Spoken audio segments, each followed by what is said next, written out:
মাখনলাল সরকার সম্পর্কে তিনি আমাদের বলবেন।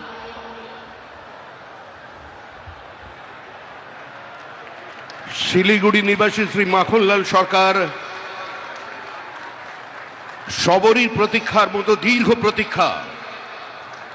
ভারত কেশরী ডক্টর শ্যামাপ্রসাদ মুখার্জি, যিনি ভারতের সংবিধান এবং ভারতবর্ষের অখণ্ডতার জন্য এই বাংলায় জন্মগ্রহণ করে নিজের প্রাণ দিয়েছিলেন, যাকে কাশ্মীরের জেলে রহস্যজনকভাবে কার্যত খুন করা হয়েছিল, এবং তার সেই যাত্রার যিনি সহযোগী ছিলেন, সেই মাখনলাল সরকার ৯৭ বছর বয়স হয়েছে তার, তিনিও আজকের দিনে আমাদের এখানে এসে উপস্থিত হয়েছেন।